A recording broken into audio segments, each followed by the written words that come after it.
Licenciada Dorrit Bush, psicoanalista, especializada en la comprensión psicosomática de la enfermedad orgánica. Para más información, www.porquenosenfermamos.com.ar o en Facebook, Lic Dorrit Bush. Ahora sí. Muchas gracias, Juan. La tenemos a nuestra queridísima licenciada psicoanalista, especialista en el estudio de la enfermedad psicosomática, reconocidísima profesional en la materia. Licenciada Dorrit Bush, buen día, ¿cómo te va? Buen día, Jorge. ¿Cómo está usted? Bien, bien, le pedimos mil disculpas, gracias por la espera. Pero por favor, 3 minutos. Bueno, 3 minutos. Son 3 minutos que me pierdo de sus lindos conceptos y opiniones. Sí. ¿Cómo anda? Bueno, bien, ando bien acá mirando por la ventana un hermoso amanecer. Así que tratando de disfrutar eso y disfrutar el contacto con usted, con su audiencia, con la radio, todo lo que vamos a hablar. Y estoy ávido de escucharla porque hoy es un tema súper interesante el que me ha propuesto. Sí, justamente está bueno porque quisimos comunicarnos y no nos podíamos comunicar, había alguna interferencia en la comunicación. O sea, engancha justo en realidad con el tema que habíamos pensado hablar, que es que cómo le hacemos frente a nuestras frustraciones. Eso va a determinar si nos enfermamos o vivimos en salud. Sí. Y bueno, usted vio que muchas veces tenemos la sensación de que vivimos la vida como si transitáramos un camino, ¿no? Que como si tuviéramos, decimos, uy, la vida se me hace muy cuesta arriba, por ejemplo. Sí. O decimos, uy, ahora vengo en bajada. ¿Vio? Muchas veces hay muchas expresiones que dan cuenta de esta sensación que tenemos y bueno, y está la poesía de Machado que dice, caminante no hay camino, se hace el camino al andar. Camino al andar, sí, totalmente. Y esto tiene una idea muy profunda, que es que tenemos que tener, como yo siempre digo, el GPS a mano para ir adaptándonos a las circunstancias. ¿Qué quiere decir que se hace camino al andar? Que no hay un mapa previo a la vida justamente, sino que uno va sorteando las cosas a medida que va andando, va viviendo, ¿no? Exacto, que no hay un mapa fijo, diríamos. Claro. Hay un cierto mapa, pero que tenemos que estar dispuestos a adaptarnos a las inconveniencias que surgen, ¿no? Entonces, ¿y qué pasa? Nosotros vivimos la vida algo así como lanzados a alguna cosa que vamos a hacer, a alguna meta, algún proyecto, algo que estamos pensando hacer, como nosotros dos hoy a la mañana que teníamos la idea de hacer el programa de la radio, ¿no?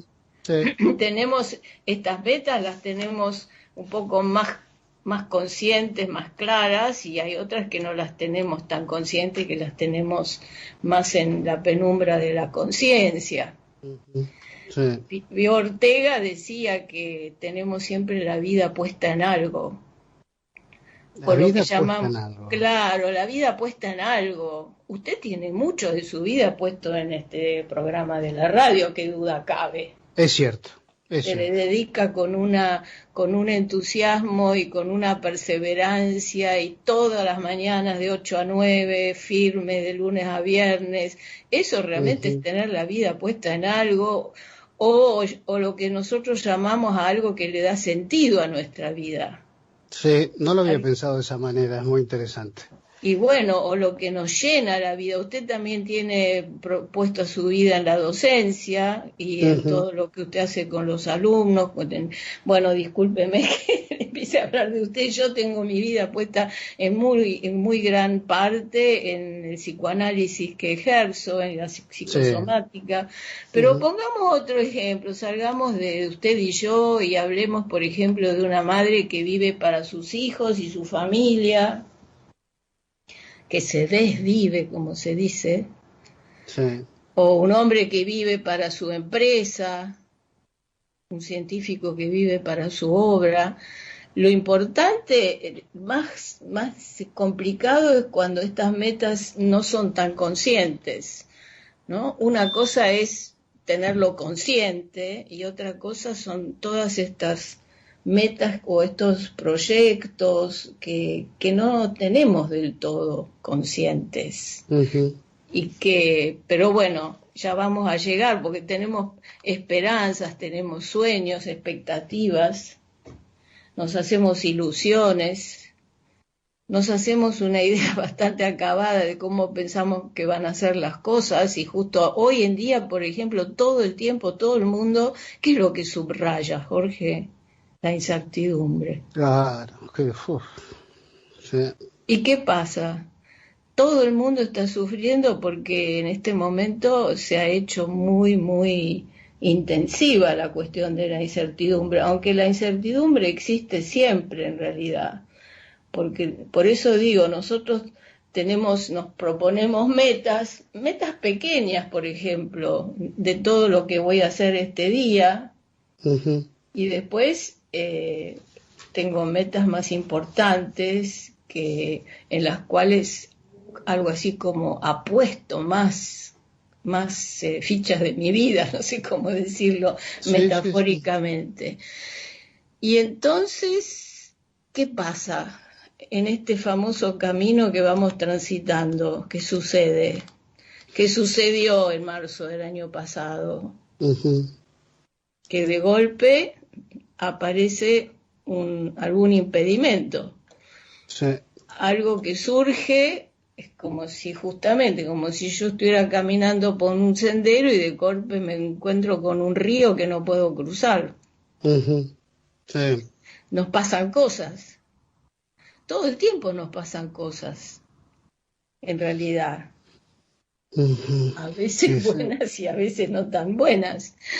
Porque también nos pasan cosas buenas. Ojo, lo que pasa es que lo que más registramos son las cosas que no son tan buenas y que nos traban, que nos traban para conseguir eso que teníamos ganas de conseguir. Claro. Interrumpen nuestro proyecto. Es como si hoy hubiera pasado algo en las líneas de internet y no hubiéramos podido, bueno, como usted me dijo un día que hablamos de esto, me dijo, bueno, yo agarro el teléfono y hacemos la radio por el teléfono. Claro, sí. Eso es justamente tener flexibilidad y encontrarle una vuelta, pero si el teléfono justamente tampoco anda, ya la cosa se pone más incómoda. Más complicada, sí. Más incómoda. ¿Y entonces qué pasa cuando surge esa incomodidad que es ya mucho más intensa? Eso es lo que llamamos frustración. Entonces nos frustra. Queremos hacer algo y no podemos. Algo que nos ha pasado que interrumpe este proyecto. Sí. Por eso digo que puede ser algo intrascendente. Uh-huh. Todo el tiempo nos pasan pequeñas cosas que son intrascendentes, que busco los anteojos y no los encuentro, o que no sé, cualquier cosa, y otras cuestiones que son más trascendentes. Y usted sabe que en realidad todo depende en la vida de cómo le hago frente a esta frustración. Porque claro, de última es una desilusión, es un desengaño, ¿no? Y tiene que ver con nuestra capacidad también de hacer los duelos. Entonces, ¿qué pasa? Primero, tengo que tenerlo consciente, ¿no? De que estoy muy frustrado en tal o cual aspecto de mi vida. Sí. Usted me dice sí. Asiento. Usted lo decía, creo que la semana pasada, esto de hacer el duelo, pero bueno, es fuerte, pero hay que atravesarlo, ¿no? Es fácil decirlo, pero, ¿no? Sí, hay que atravesarlo, pero primero lo tenemos que tener en la conciencia. Porque justamente, ¿qué pasa? Muchas veces cuando nos encontramos con esta situación que interrumpe nuestro proyecto, tenemos diferentes maneras de reaccionar. Yo siempre doy el ejemplo, que es un poco cómico, que yo digo que si yo tengo una mancha de humedad en la pared y me estaba por ir de viaje.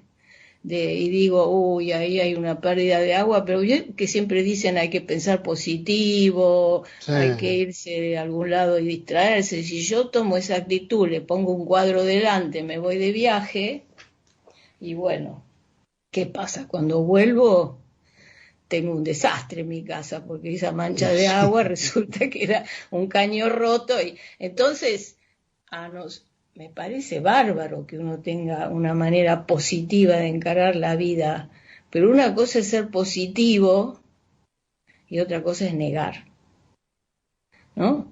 Entonces puede pasar que yo sienta por eso digo, el primer paso es hacer consciente la frustración, porque tal vez yo espero de mi hijo una determinada actitud hacia mi persona y esa actitud no viene. Uh-huh. Yo puedo tenerlo consciente, elaborarlo, decir, bueno, estará muy preocupado con su trabajo y con su familia, o puedo reprimo, digo, acá no pasó nada, pongo el cuadro delante de la mancha, como digo, metafóricamente hablando, Sí. ¿y qué pasa? Por algún lado porque las frustraciones despiertan, ¿qué cosa? Despiertan sentimientos adentro nuestro. Sí. Sí. Puede ser tristeza, puede ser enojo, puede ser envidia, pueden ser celos. Póngale, ¿no? Que mi hijo, que yo pensaba que me iba a invitar para ir con él y la familia de vacaciones, resulta que de golpe me dice que se va de vacaciones, chau, chau, y no me dijo nada. Claro, qué lío ese, ¿eh?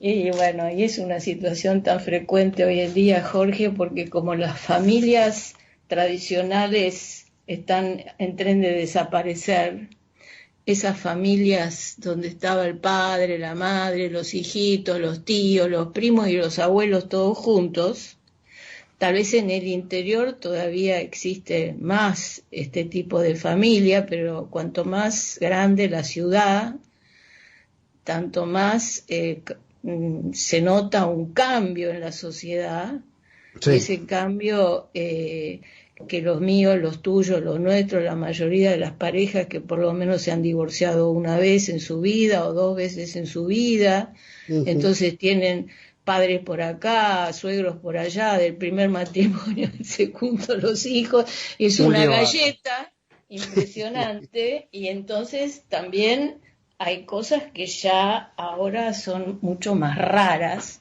de que un hijo lleve a su mamita y a la abuela cuando se va de vacaciones. Antes era muy, muy común, pero hoy en día cada vez estas cosas no se dan. Hay una serie en la televisión que se llama Modern Family.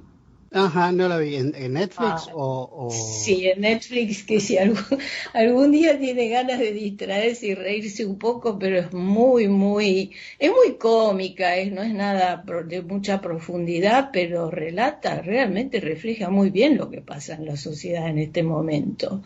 Sí. Entonces, ¿qué sucede?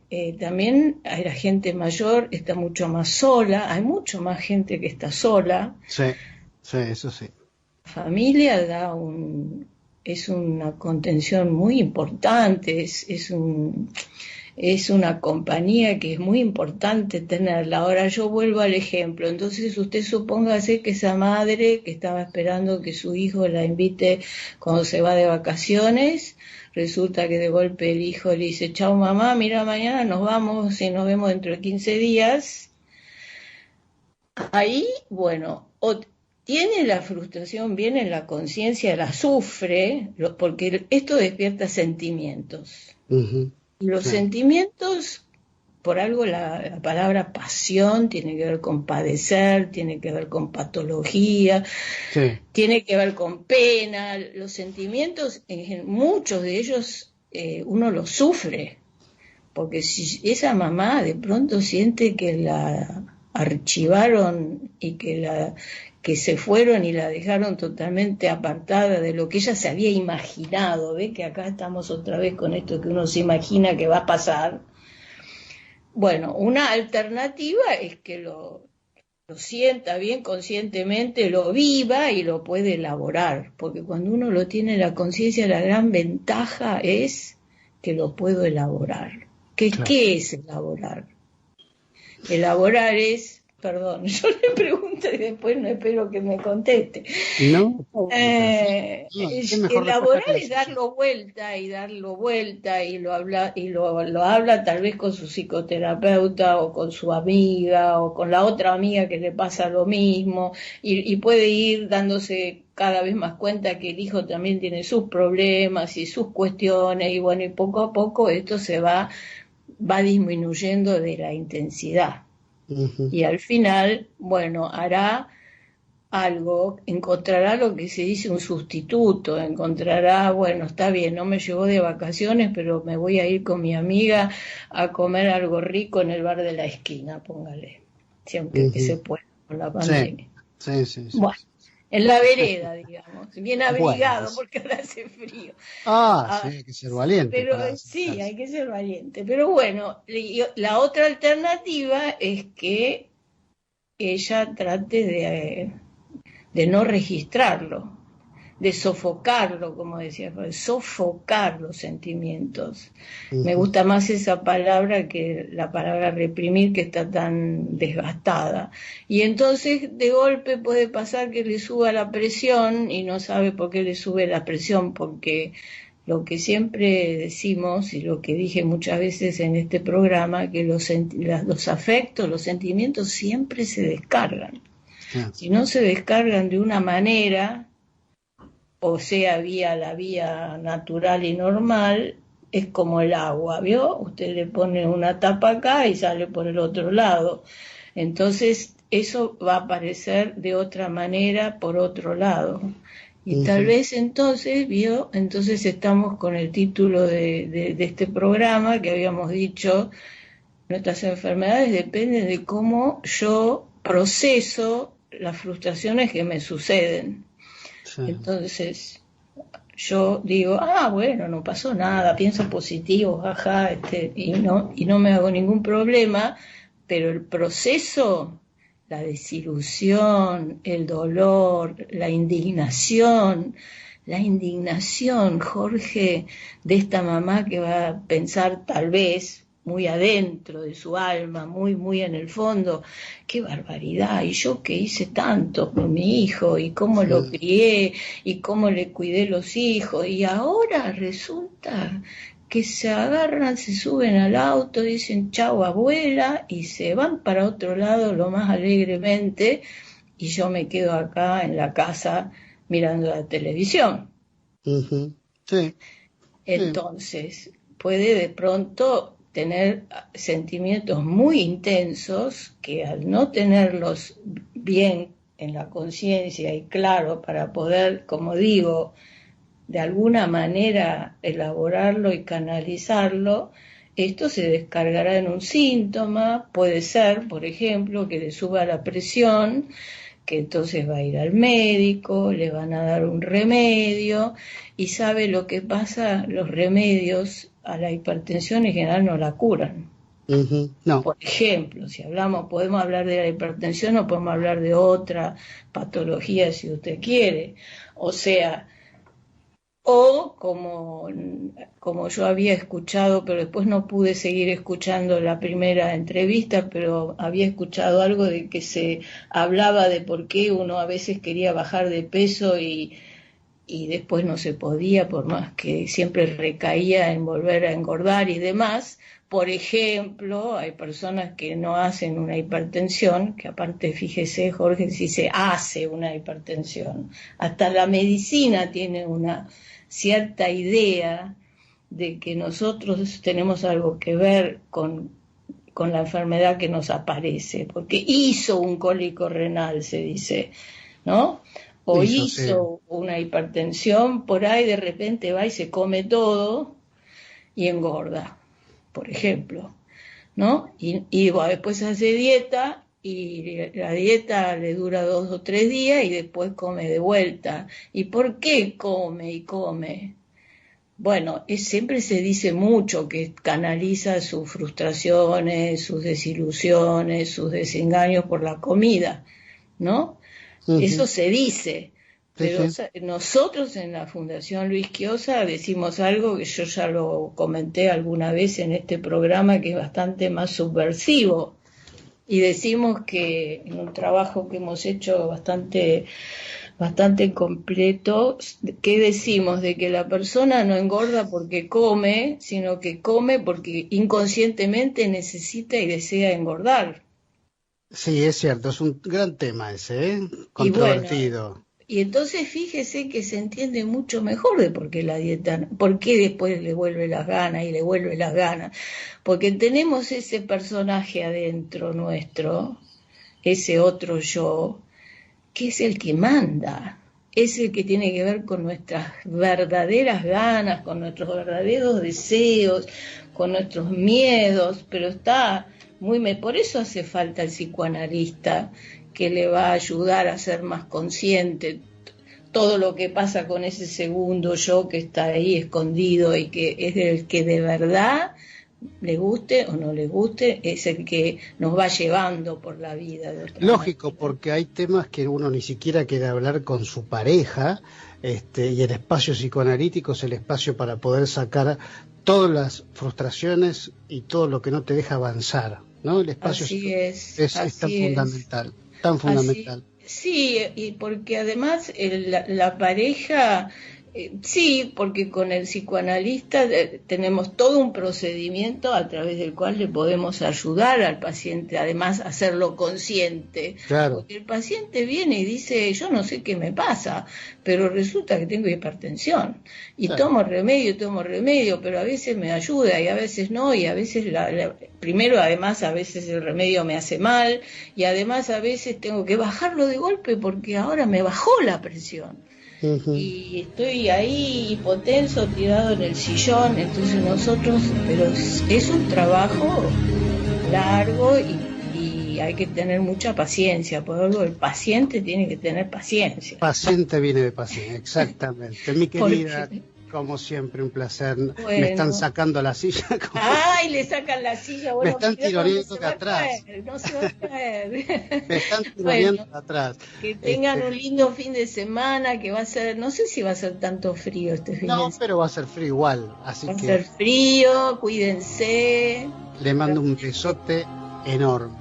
De vivirlo lo mejor posible en las circunstancias que hay. Exactamente. Bueno, un gran abrazo para usted y para su audiencia y para Juan, que siempre está ahí. Bueno, besote grande, Dorrit. Chao, chao. Muchísimas gracias. Estuvo con nosotros nuestra queridísima licenciada Dorrit Bush. Recuerden, nuestra psicoanalista especialista en psicosomática, que pueden encontrar sus charlas y mucha información acerca del tema en www.porquenosenfermamos.com.ar, en su canal de YouTube, en su canal de Facebook, simplemente poniendo el link Dorrit Bush, van a encontrarla al toque sale, así que es una profesional muy demandada en la materia y por supuesto una cabecita tan sabionda como siempre a mí me encanta admirar.